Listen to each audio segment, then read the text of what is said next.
各位网友，大家好，今天是2020年8月17号，星期一，欢迎大家参加王健每日观察直播2的节目。我们今天的题目是华为身后的门已经关上那么这是主要是今天这个美国商务部宣布3项措施，切断所有华为的产品技术供应就是当然我讲的是跟美国有关的那么当然主要的核心的要点是什么？核心的要点就是芯片那么先讲新闻美国商务部工业和安全局就是 BIS 今天宣布增加38个和华为有关的实体这些实体分布在亚洲、非洲、欧洲、中东、拉美21个国家它们包括什么呢？华为技术华为 Technologies 华为云华为 Cloud 华为开放实验室华为 Open Lab 和华为收购的以色列网络公司 Toga 这些公司在这些国家有这么多个实体就是实体就是企业公司那么华为美国商务部针对华为的实体清单上面的机构，现在就加上这38个，总共已经达到了152个。就是这152个实体清单就在实体清单上。什么叫实体清单？就是制裁。制裁什么？就是制裁所有的美国的企业，不能跟他们做生意，就是制裁那么今年5月份这个商务部扩大对华为的出口限制，然后要求依赖美国设备和软件的外国半导体芯片制造商必须取得美国商务部的特许，才能向华为出口芯片。但是呢，美国商务部的官员认为，华为仍然通过第三方的交易，规避美国对它的这个各项出口禁令，继续获得美国的芯片和通过美国技术设备制造的芯片。所以它增加这38个关联实体，就是堵住这个第三方交易的模式让把所有的这个漏洞全部堵上这是第一个，就是增加38个和华为有关的这个关联实体，实际上就是华为的下属的子公司38家这是第一个。第二个商务部的工业和安全局调整了针对华为的这个叫外国生产直接产品对华为的禁令那么原来是这样，原来最早的时候去年5月份的时候，那么当时的规定是这样，就是所有的供应给华为的产品，只要用美国的技术或者是产品所占的这个比例超过25%，就要去美国商务部申请许可证那么这是去年5月份，后来发现很多钻空子怎么办？包括像台积电他那个董事长张忠谋自己飞到美国去，跟美国人自己拿着计算机在那算给美国听，说我台积电我用美国的技术，用美国的各种各样的，它有算法的按照美国的你要提供的算法算出来，我这个不超过25%，所以呢我能够向华为供货，所以当时美国没办法就向华为供货，所以台积电就允许向华为供货。好，后来呢美国发现这样不行，怎么办？25%调整到10%，只要10%，就是只要用了美国的技术或者用了美国的配件，占整个产品的10%，那就要申请。那现在是什么意思？现在就不管你了，他是这么说，他说只要你用了美国的配件，不管占多少，只要用了美国的技术，不管占多少，只要用了美国在生产过程中或者购买获得美国的技术设备组件部件，只要你用了就必须来美国申请啊，就是等于就是任何只要任何包含了美国的技术配件等等，甚至你的技术平台，你用的这个技术平台都要来美国申请。这就把整个叫外国生产的直接产品的定义，就基本上只要包含了美国的技术就得申请。这是第二个啊，这是第二个。第三个，商务部这个工业和安全局将相关的交易适用范围扩大到什么呢？扩大到华为作为购买方、作为中间收货人、作为最终收货人或者作为终端用户的所有的交易都禁止，扩大到这些所有的范围。就罗斯啊，就美国商务部长罗斯在解读这件事情上，他说就是要堵出一切漏洞。那等于是什么呢？等于是华为没有办法从现在开始，因为许可证是在8月15号、8月14号到期。8月14号到期，也就是从8月14号开始，华为将无法获得所有的美国企业的产品，先说美国企业的产品、技术、零部件，全部都不可能再获得，因为许可证已经到期了。那个制裁实体清单里面它就是被制裁啊。那么华为禁止使用美元结算啊，不得使用美元结，基本上华为现在被制裁的级别相当于什么？相当于伊朗，就是美国所有的企业不能跟他来往，不能跟他做生意，总之不能跟他做生意，电话都不能接，邮件也不能收，基本上是这样啊。这是第一个，这是第一圈啊，这第一圈，第一个封锁圈啊。第二个封锁圈，所有的外国企业，只要你用了美国的技术、美国的零部件、美国的产品，你在出口给华为的时候，你的产品出给华为，只要这产品里面包含了美国的技术、美国的专利、美国的零部件，甚至你做这个产品需要用的这个平台是美国的，好，你就必须去商务部申请许可证，就等于是把这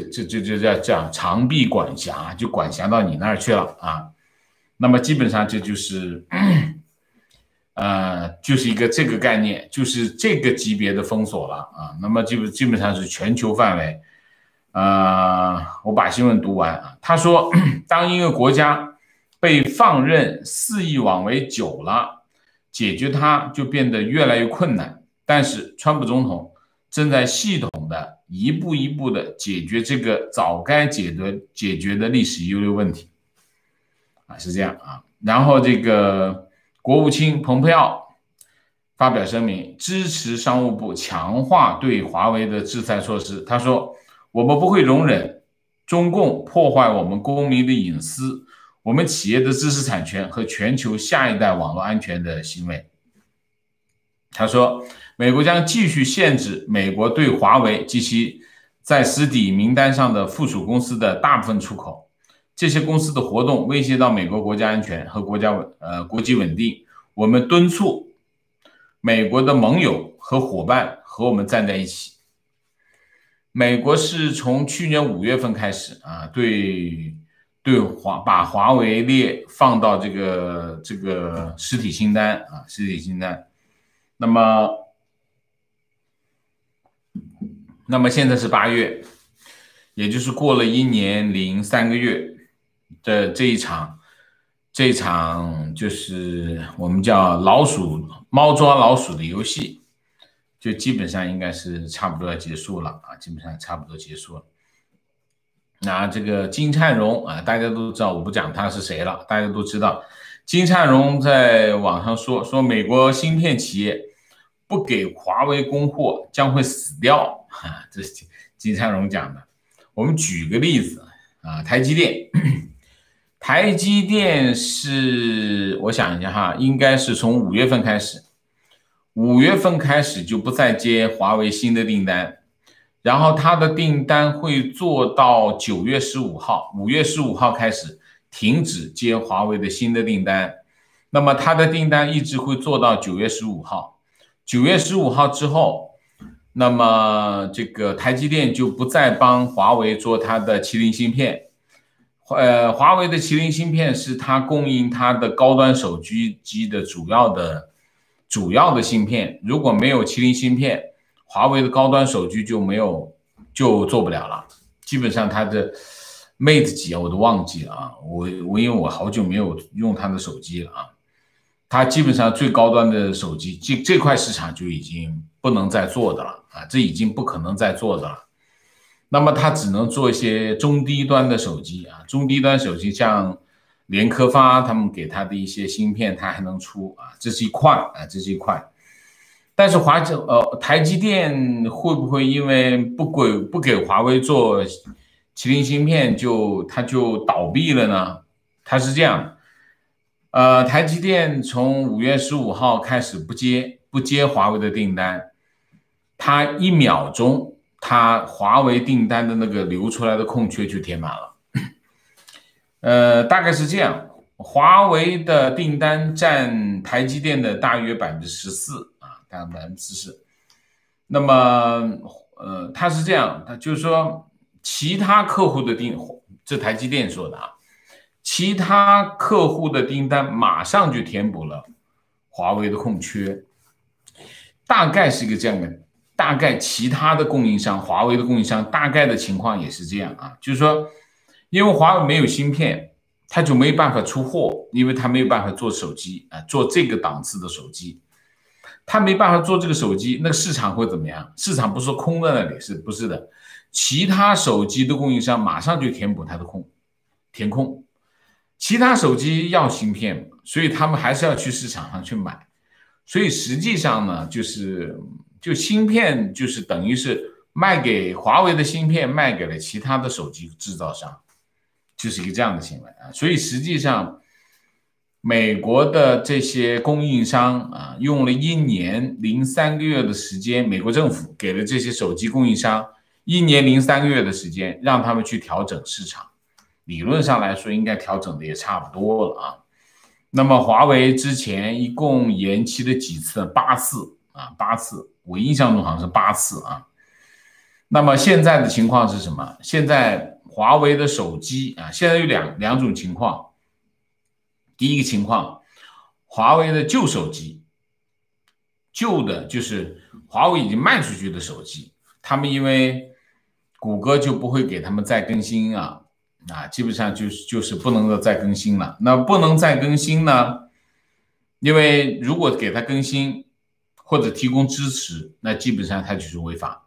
就是美国商务部的禁令，就是谷歌不会再更新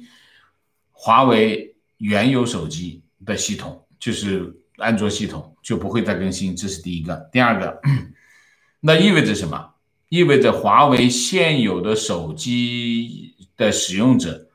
他们面临的风险就会增加，因为你不更新可能就会面临什么呢？面临被黑客黑掉的机会就会增加，或者是你可能会中病毒啊，这两个，这是第一个情况。第二个情况，那么对于华为新的手机来说，它就不能够安装新的，就不能够安装它的这个谷歌的安卓系统。那么华为的做法是什么呢？华为的做法就是把安卓系统它开源的这部分呢，就搭载到它 HMS， 就是华为流动服务来继续提供的这个产品，但是它的更新毫无疑问会受到影响，大概就是这样。那么也就是说，它新的在海外销售的手机将无法搭载安卓系统啊，也不能够安装美国的这些手机的软件，比如说推特啊、Facebook 啊，这都不能装的了。所以理论上来说，华为手机在海外市场将面临灭顶之灾，因为如果你没有这些软件的话，你 Google Map 没有，你 Google Gmail 没有，你这个 Facebook 没有，推测没有，所有的这些美国的这些软件都没有的话，理论上来说，它的手机会受到很大的市场的冲击，这是一块，这是一块。然后呢，美国呢就在全球狙击什么呢？狙击这个华为的5G 啊，5G。现在是这样，现在英国、法国、斯洛文尼亚已经完全封杀华为啊，然后是波兰、捷克、丹麦、荷兰、挪威、葡萄牙决定排除主要的华为系统、华为的设备啊，华为设备啊要排除。但是它不能够全部，因为它需要时间啊，逐步的排除啊。然后现在呢是西班牙、奥地利、匈牙利、瑞士，不考虑禁用华为，就是不会禁用华为。但是不禁用华为不一定华为就能够得到这个订单啊，它有可能就是我不宣布禁用，但是我内部控制不让你得到这个订单啊。那么现在只有几个国家，德国、意大利、比利时、瑞典这4个国家还没做决定，在欧洲啊，这是大概的情况就是这样。所以我们现在看啊，今天的我们的标题说的是什么？我们今天的标题就是门就在华为的身后关上了啊，因为华为主要的2大块业务，一块是电信业务，一块是手机业务啊。那么电信业务这一块，美国全球追杀啊，然后国内这块有点问题，国内这块成本巨大，投入巨大，然后效果不明显啊，就效果我们不叫一地鸡毛吧，但是它的整体的这个没有起来，整体的这个5G 的生态没有起来啊，没有起来，对它来说影响非常大，因为投入实在太大。这是一头，另外一头就是手机啊，手机这一块，芯片这块一堵住，那么它其实对华为来说最挣钱的业务就是高端手机，高端手机它出不了货，因为没有芯片啊，那么剩下的就是低端手机啊，这是第一块。第二块，出口的手机啊，也应该是有打击很大。然后现在就是说，它的手机业务只剩下中低端的国内业务，所以影响是很大的啊，这2块。所以我们就说，我们今天的标题就是说，门就在华为的后面关上了啊。这一年多下来啊，那么基本上没有，基本上就是拖啊。然后孟晚舟啊。任正非就是华为的创始人任正非的女儿，现在还在加拿大，那么她的前景也不大妙，所以现在华为整体的情况大体就是这样啊，大体就这样。我觉得华为下一阶段就是怎么说呢？逐步的萎缩吧，逐步的消失在人们视野当中，从人们视野当中消失啊，应该这么说。华为应该下一步就是逐步从人们的视野中消失。它在欧洲、在美国、在加拿大建的这些实验室会被全面的控制，所以它慢慢的失去这些对外积极扩张的这些步伐的一个个，应该慢慢的就消失。它没有力量再去做这些动作了啊，情况就是这样。那么再讲一个什么呢？讲一个中铁集团董事长陈奋健跳楼自杀啊。陈奋健呢，中铁集团是什么呢？中铁集团是央企啊，央企。中铁集团是很厉害的啊。中铁集团有多厉害？中铁集团的前身是什么？铁道兵。以前呢，修铁路是部队修的。叫铁道兵，铁道部队，中国有个铁道部队啊，专门去修铁路的。后来这个铁道部队、铁道兵改建叫中铁建，全名叫中国铁路建设集团啊，中国铁路建设集团。中国铁路建设集团是国资委管理的企业啊，属于央企啊，央企。那么它基本上是中国最有实力的这个建筑公司啊，铁路建筑公司啊。那么今年2020年500强排第几？排54，很厉害的啊，就非常有实力的。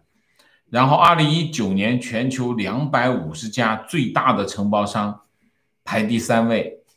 ，250家全球最厉害的250家承包商排第3位，中国500强企业排第14位，所以这是一个很大型的企业啊，这个就是铁道兵，原来的铁道兵啊。那么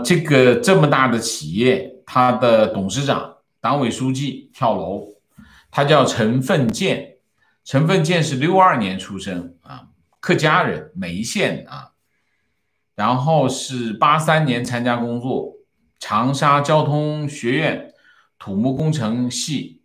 港航工程专业，港航专，他其实一直在什么呢？一直在码头建码头。他原来是什么呢？他在之前呢一直是在中交建，叫中国交通建设集团。中铁建是中国铁路建设集团，中铁建是专门修铁路的，中交建专门修什么？中交建是修港口和公路的啊，港口公路的。所以中交建它原来是当中国港湾建设，就是修码头的第4航务工程局的经理，然后一直做下来，做到中交建的总经理、党委副书记，就是2把手，他已经做到2把手，就是中交建集团副董事长、总经理，做到2把手，然后就跑到中铁建当董事长，所以很厉害。他这是一个在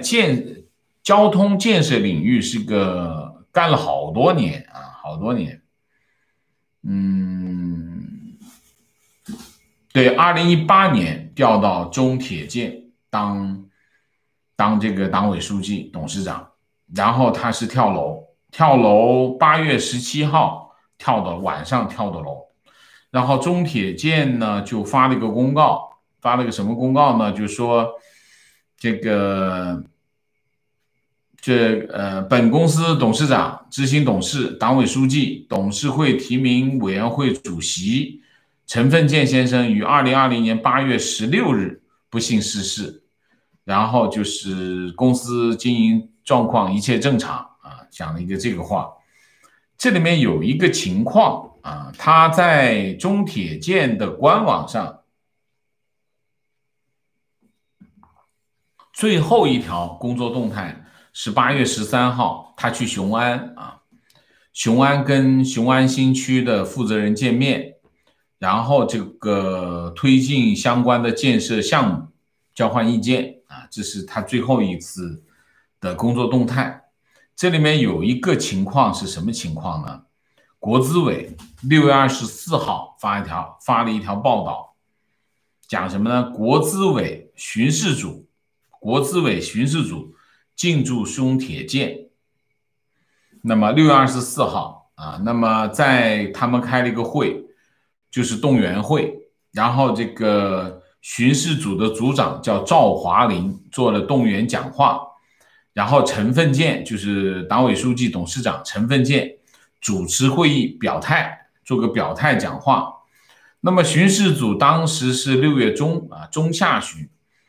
是在这个中铁建巡视2个月左右啊，2个月左右。2个月左右，理论上来说，就是说他们应该到8月下旬，就是他们在中铁建的巡视工作就完成了。那么大家知道巡视组巡视些什么吗？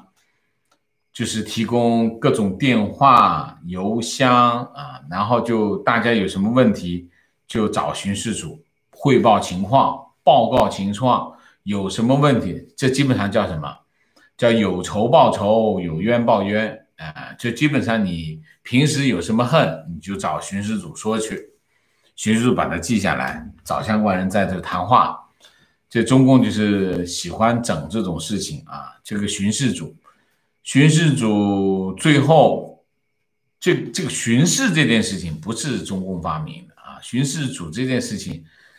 清朝就有，清朝就是这样啊，清朝当地的政务官、行政首长叫布政司，所以我们在电视里面看的都是什么巡抚，什么什么江西巡抚、湖南巡抚、两乡总督啊，这都是巡视组，就是当年的巡视组就是巡抚，当地有当地官，当地的行政官叫布政司。清朝的时候，结果这个巡抚、巡视组在这里，他这一待就不走了，他就把这个布政司的权利全拿走了，所以大家只知道巡抚，不知道布政司。其实清朝的这个行政官、行政序列，巡抚就有点像现在的我们现在你看到这个巡视组，所以其实中共治国有一半用的是什么？用的是一个老传统，就是这个我们叫帝王术，没有太多的现代化的东西啊，没有太多的现代化的东西。那么巡视组在这里要待到这个月的月底，还没到月底，董事长就跳楼了。估计是我不知道啊，但是我估计呢跟巡视组有关系啊，大概就是一个这样的事情啊，这是一个。还有一个呢，我也想说一下，我今天在推特上面啊看见这个魏金生先生有一段话，呢，我也有一点想说啊，我也想在节目里面想一下。魏金生是这样，这一段话是这么说，他说我在3个多月前就说过，中共如果不停止习的倒行逆施，就只能灭亡，并且连累国家陷入崩溃，将人民推入水深火热，而制止胡作非为的机会就是今年北戴河会议。如果确实更无一人是男儿，北戴河会议就会风平浪静，之后大家就等着死无葬身之地吧。然后就是魏金生北戴河的夏天，我看了这番话我就蛮感慨，我就想在这里讲几句话啊。魏金生先生我很敬佩啊，就是他为中国的民主事业付出了巨大的牺牲啊，他也是中国民主的先驱之一。当年民主强啊，魏金生非常勇敢，他也有先见之明，这是基本上是中国民主运动当中的这个开拓者。在这件事情当中，魏金生的地位毋庸置疑啊。我在我当记者的时代，我都是在报道他啊，他是我的新闻报道的目标啊。但是这么多年过去了，魏金生这番话让我很感慨2点。第一点，你想一下，魏金生做共产党的牢做这么多年啊，10多年的牢啊，我忘记具体是多少年了啊，反正是好多年。我当记者，他就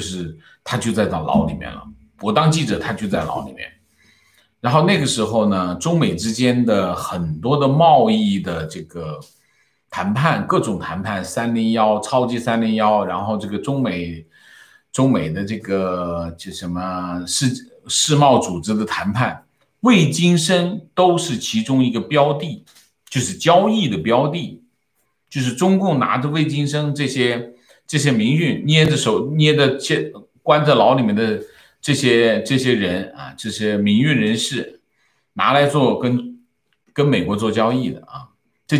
谁干的？这是江泽民干的啊，江泽民所以我说江泽民这个身段柔软啊，他基本上他知道他的目标是什么，然后他不在乎中间的手段。所以呢，其实中共的这些年做的这些事情，以魏金生在美国这么多年，你可以看出来第一个，魏金生先生对中共的看法还停留在什么？停留在中共对墙内老百姓洗脑的这样的状态，中共就不能崩溃，中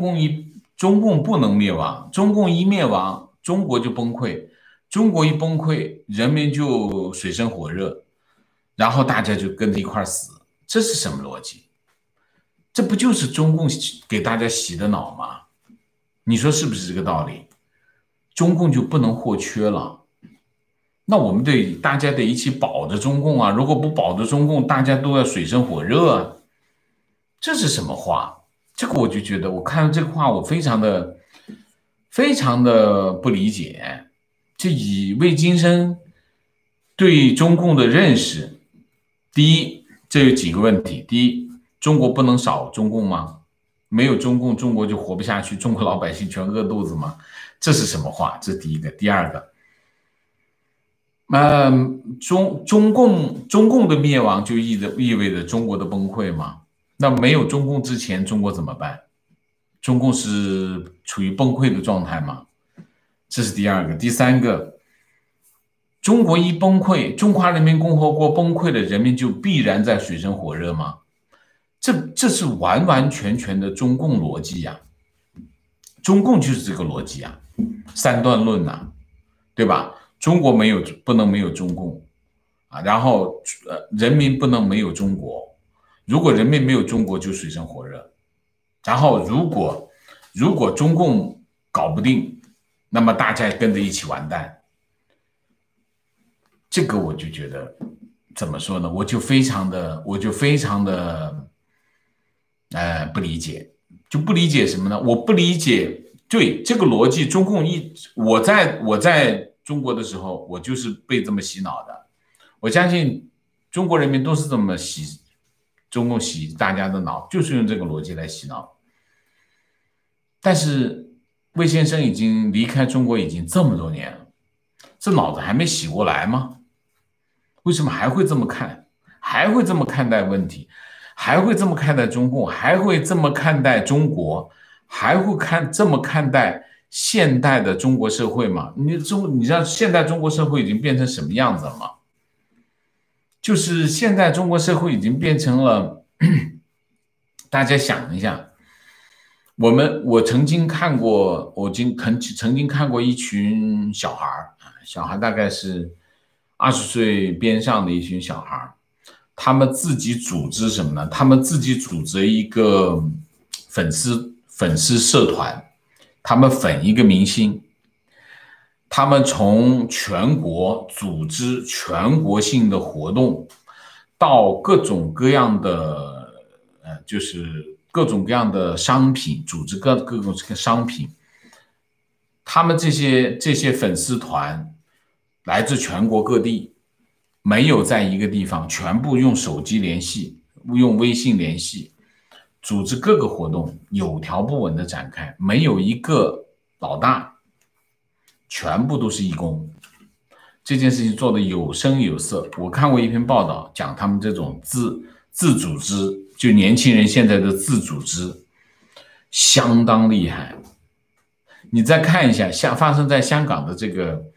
从反送中开始，其实不是从雨伞运动开始，或者是我们再往前推，从反国教开始一直到这次的这个国安法，一直到国安法的这个香港人的这一系列的反抗的运动，有没有组织的？有。但是这场运动的组织者其实有一部分核心力量，但是这场运动不是由这个核心力量决定，而是有大量的市民去参与决定。所以特区政府没有办法控制这件事情的原因是他们找不到这场运动的核心领导人，核心领导组织是谁。有人去做这件事情，但是它不是核心组织，没有人是核心组织，就是这叫什么？这叫自组织。这不是香港是这样的，中国也在发生这种事情。其实中国社会这些年，过去10年、20年，中国社会发生了巨大的变化。中共用所有的科技手段，加上中共其实现在的特点是什么？就是帝王术，一个是帝王术，一个是现代科技，把这两个结合在一起，都用尽所有的资源去对人民、对社会进行控制，但是其实也很困难。为什么？因为这社会发生了巨大的变化，这跟以前完全不一样。你想一下，现在没有人提着现金，现在钱都在手机里，钱都在移动支付里面，1秒钟钱就跑掉了，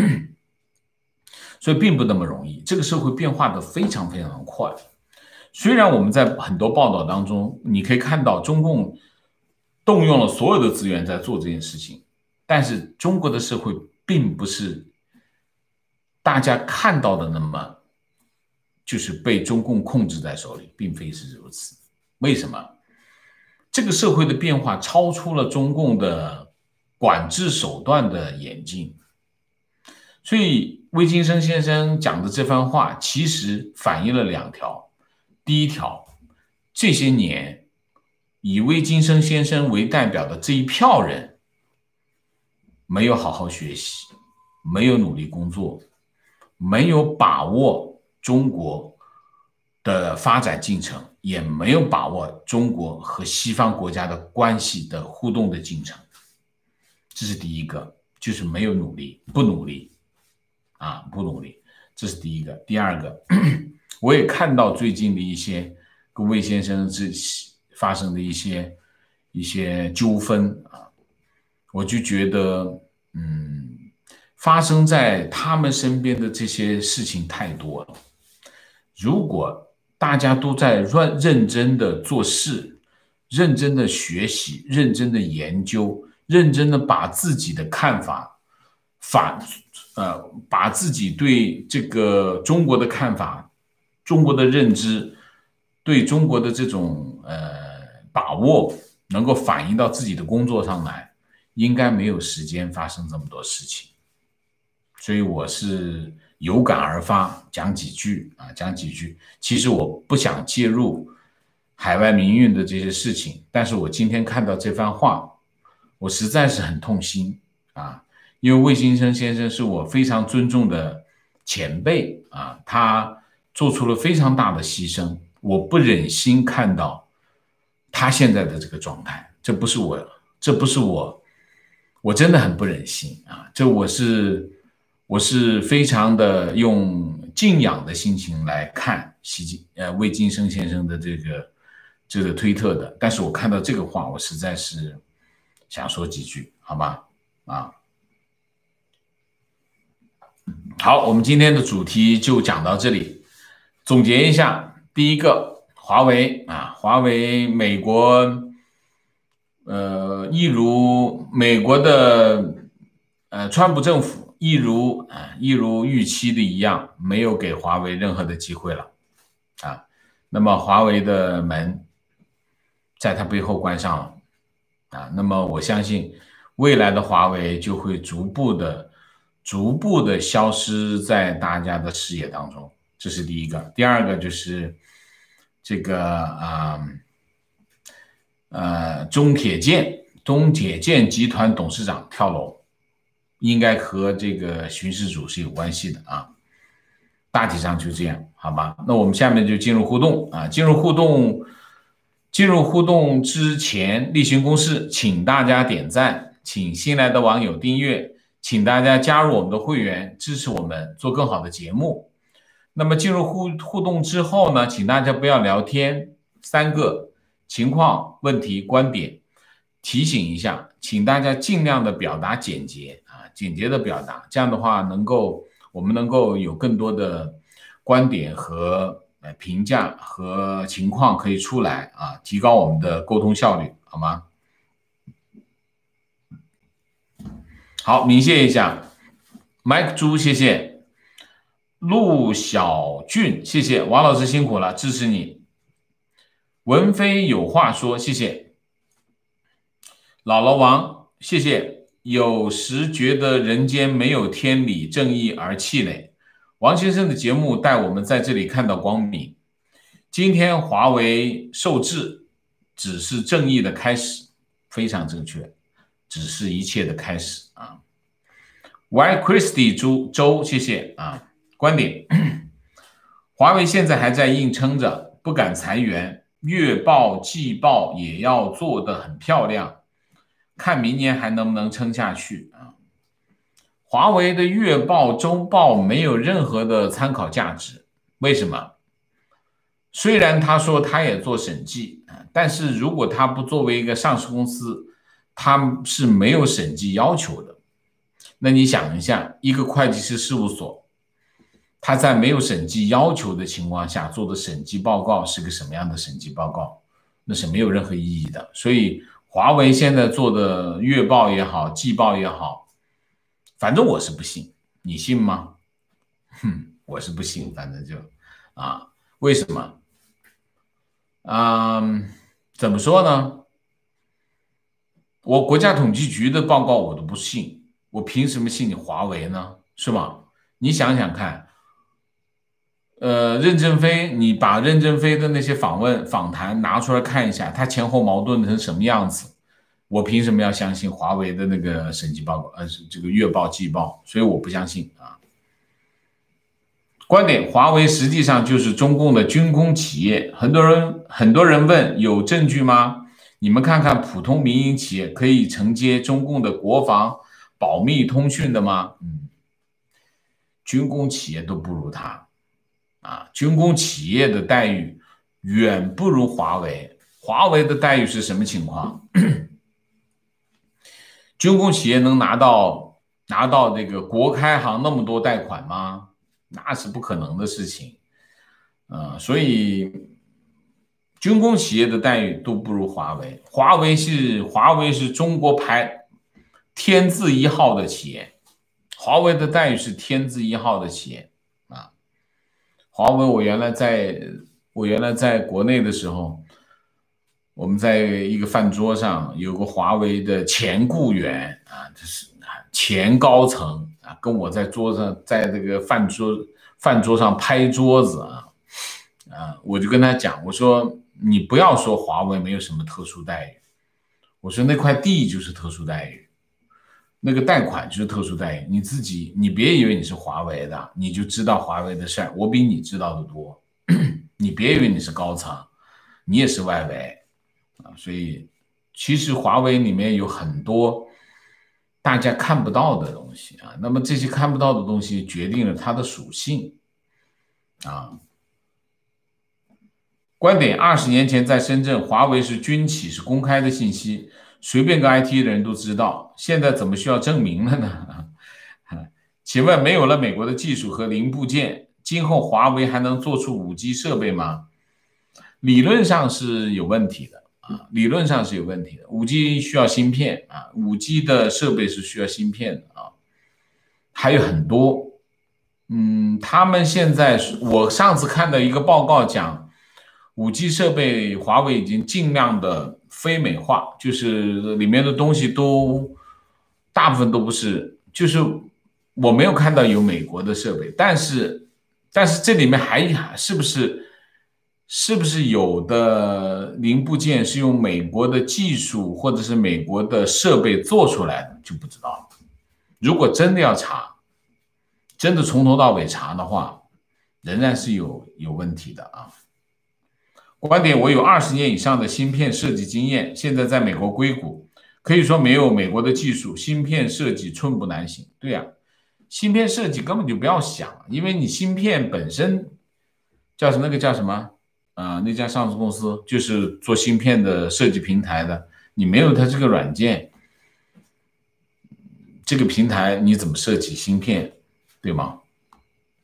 还有工程领域就如果你要说这些软件行业，那基本上工程设计这个领域，如果没有美国的软件公司的产品，我觉得中国盖房子都有问题。你想想是不是？中国盖房子都有问题，别说机械的工程基建的这样领域，就更不要提了。所以实际上不行的，中国离开美国的技术不是芯片行业，是差不多所有的行业要离开美国的技术，基本上寸步难行啊。情况据说台积电的 CEO 带着100多个骨干去武汉开芯片厂，他们都是为了利益放弃了政治立场。台积电的 CEO 不是，你这个搞错了，是中芯国际挖了100多个这个台积电的工程师啊，去中芯国际啊，不是台积电。台积电 CEO 跑到武汉去开芯片厂，那开国际玩笑啊，没有的事啊。观点放心，台积电重要的生产设备、零组件、包含材料、机器都被美国严格管制，甚至日本也不可能给晶圆制成化学材料。就是这样。日本是一个重要的环节，日本是个非常重要的环节，很多跟芯片有关的关键性的原材料都在日本手里。所以当初日本制裁韩国，三星很痛苦，因为很多关键性的原材料都在日本手里啊。观点可以号召党员买苹果手机，然后拆下芯片装到华为手机里。我们不要讲这种没意义的话好吗？情况认识国内做充电桩的朋友说，华为也参加竞标，只要有华为，基本上其他就不参加竞标，肯定赢不了。对，华为是一个这个行业的破坏者，只要华为去到的那个领域，就寸草不生啊。做通讯行业的朋友都知道，只要华为参与的领域，基本上这个行业就寸草不生。不是华为非常有竞争力，是华为用不道德的手段进行市场竞争。为什么？因为他后面人有政府支持，其他的人没有政府支持，所以基本上你就打不赢他，所以基本上不用干了啊，基本上是这样。情况身边有华为法务部的朋友说起美国对华为的指责，他说基本所有的科技企业都做类似的事情，窥探竞争者的技术研发，就等于变相承认了华为的做法。华为之前的做法我们就不讨论了，因为这是行业里面都知道的。他把 Cisco 就思科的这个交换机的抄思科的交换机的技术，把它产品拆开啊，然后再把它抄完之后，不仅抄它的这个技术，抄它的产品，他连产品说明书都抄。产品说明书里面的思科的名字都不删掉，都来不及删掉，就拿着去做。因为当初嘛，这个条件没那么好，华为也是接工程，就是这么来的。华为是这么起家的，所以其实，但是并不是说他都这么干，所以就合理了，不是的，这仍然是盗窃知识产权。所以当 Cisco 后来发现。告不赢啊，怎么都告不赢啊！因为政府保护他，打什么官司没什么好打，最后把思科的所有产品复制一遍，然后再把思科赶出中国市场，华为独占。现在思科早就已经中国区都已经没有人了，就基本上做不了任何生意了啊，就是一个这样的情况啊。观点就看孟晚舟的待遇就知道，居然举全国之力造势救他，这是普通的国企吗？孟晚舟呢也是个受害者啊，他虽然是一个是他们的 CFO 吧，应该是 CFO 吧，但其实他也就是代表这个叫参与这件事情啊，所以孟晚舟也算是个受害者啊，受害者。我不会因为他是，哎呀，我这次嘴边上都忘了的女儿啊，这个老板的女儿叫什么来着？大家帮我一下。OK 啊，我就觉得他应该被抓起来啊，我不觉得是这样啊。那么，但是另外一方面，大家可以看到啊，孟晚舟这件事情，实际上任正非啊，我不会因为她是任正非的女儿，我就觉得哎呀，把她抓起来，收拾她，我也不这么看，因为我认为，对于任正非来说，他只是他的一个代表，放到这个董事会里面去啊，他在华为能发挥多大的作用，我不觉得他有多大的作用啊。但是另外一方面，他也脱不了干系，这是所有的事情都经过他的手，因为他是 CFO 是个很大权力的岗位，所以这件事情你看孟晚舟你就知道，中国没办法把孟晚舟从加拿大弄回去，说明什么？说明美国不会放过华为，这就是一开始这件事情，其实从一开始这个剧本就是这么写的啊，一开始就是这么写的啊。我航拍过华为上海的公司，然后做照片全景的时候，电脑就被入侵，应该照片上的 GPS 信息被监控，然后我把华为监控的事情发在微信朋友圈，然后我的微信就被封了，不久华为孟晚舟就被抓了，不冤枉。OK， 情况，新华社和中国经济网这2天一直在更新有关孟晚舟女士的信息，联系到针对华为的动作，应该是意图使人民情绪仇恨化。我认为封杀华为对国内消费者也不一定是坏事。华为的衰落，它的市场和人才会转移到小米等其他手机厂商，打破垄断，整个市场才会有活力。第一，华为我不觉得它在国内是有垄断地位啊。当然，华为它有很强大的资源，所以华为做很多的事情，其他的手机厂商做不了，所以也是华为现在在国内这个暴打天下的其中一个原因啊。那么另外一方面就是华为，新华社也好，他们一直在做这种动作，其实我是觉得哈，效果一半一半。为什么？华为做那么多事情啊，出那么多问题啊，而且经常自己打脸，我觉得华为这家公司，你要去好好的去研究它可以写一本书啊，就是一家中国的企业，它有这样的江湖地位，可是它会做那么多坏事，这个我觉得值得一写。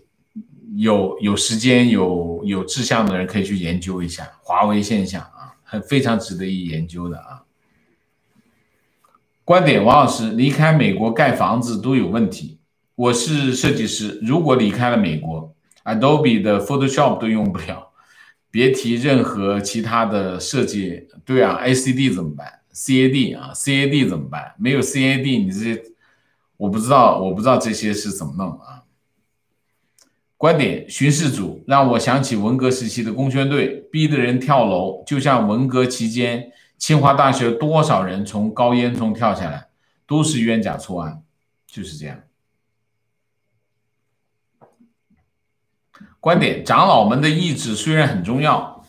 但影响是短暂而有限的，不然就没法解释为什么年年开北戴河会议，一年的路线比一年激进，摊子一年比一年烂。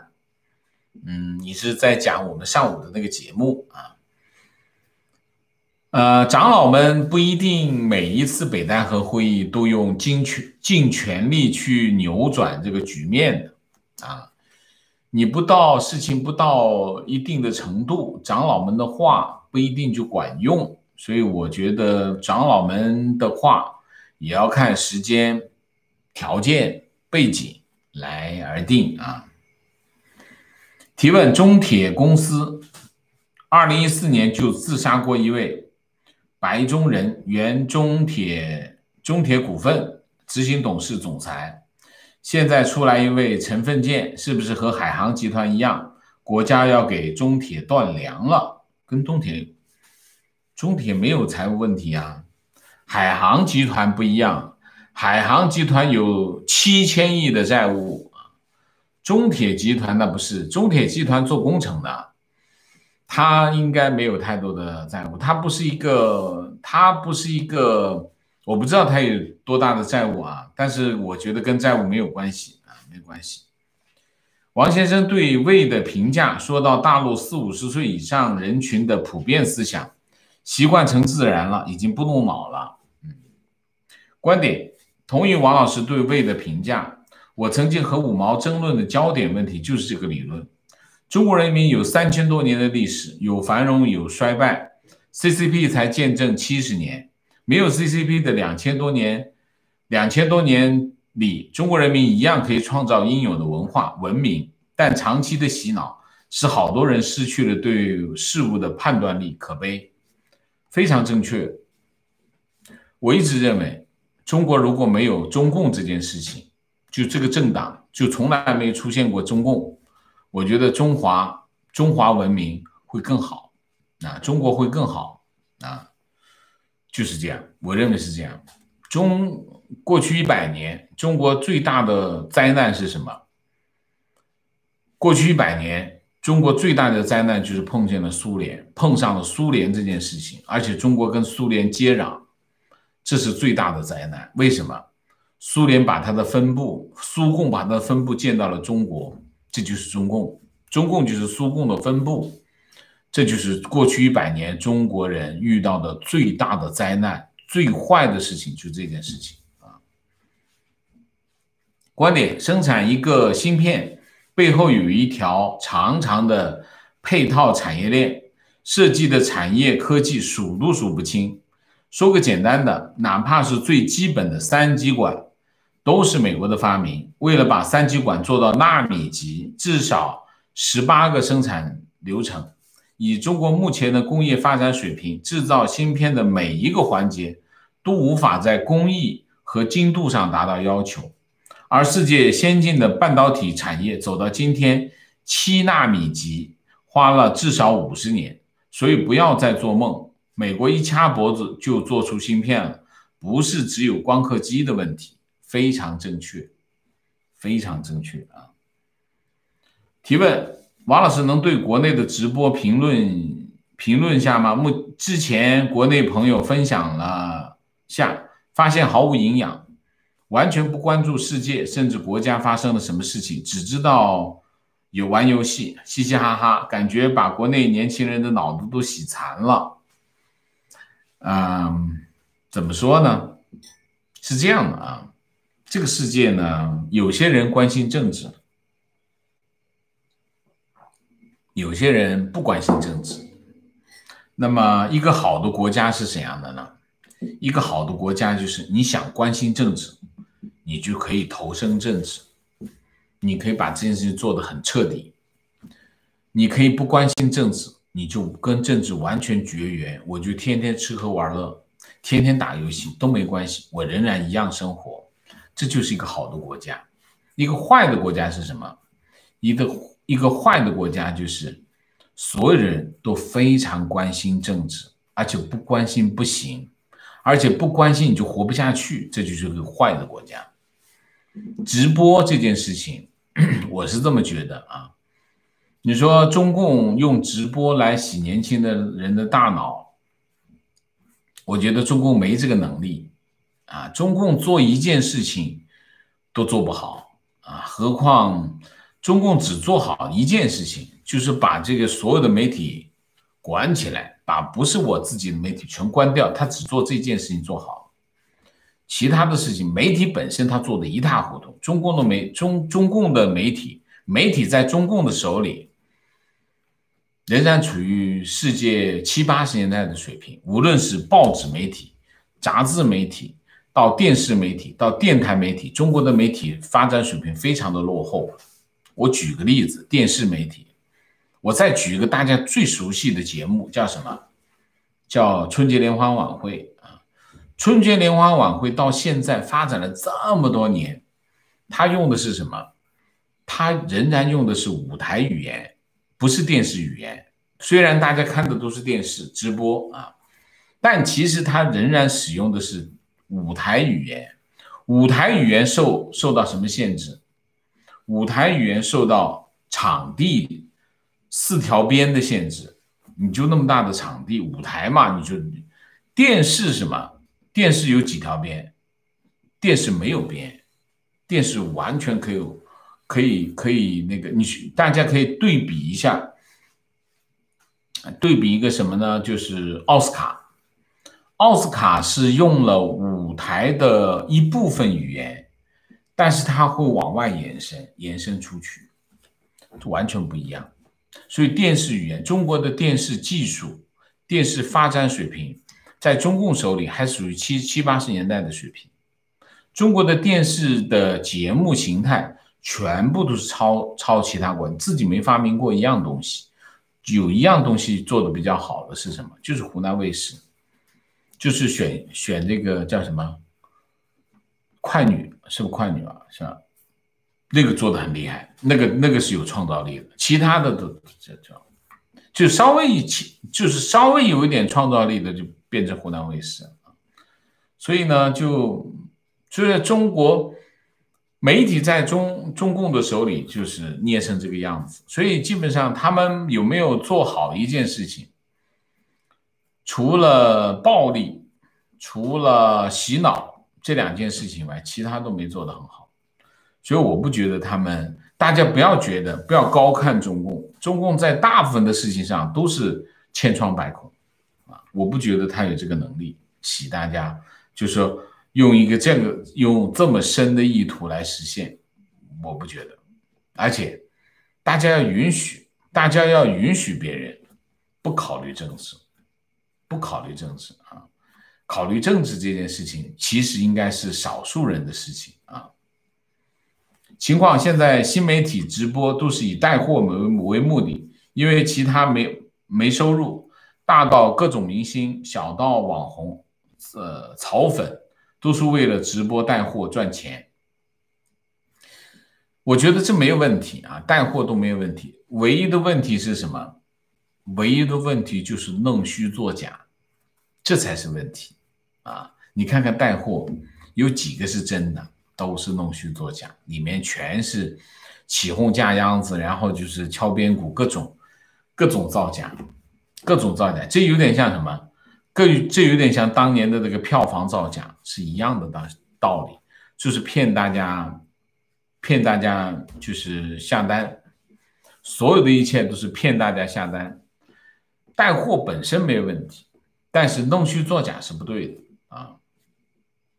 观点：中国的法律在控制人方面可以做到了极致。举例，如果做一个守法的公民，你能做的只有最基本的工作、纳税，直到你的工资实在太低，无法成为税基，算是逃过一劫。除此之外，你所有能创造收入的，在法律层面，只要深究都违法，即便不违法也是非法。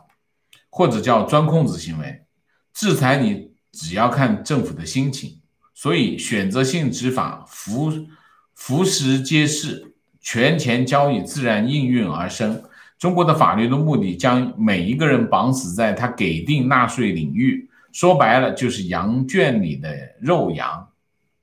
非常正确。为什么？因为中国的法律制定的人都是执法部门，大家想一下。所有的法律都是执法部门制定的，意味着什么？意味着这个法律就是治死你的，没有一个法律不是。所以在这个问题上，中国的法律是什么？所以千万别说中国不是个没有法律的国家，不是的。那看对谁而言，对于当权者而言，对于拥有权利的人而言，中国的法律就是零，是没有任何意义的。它可以穿越所有的法律啊，但是对于一个老百姓而言，中国的所有的法律对你都是有用的。为什么？因为政府都可以拿任何一条法律来治你，因为它的法律的出发点就是治住你啊。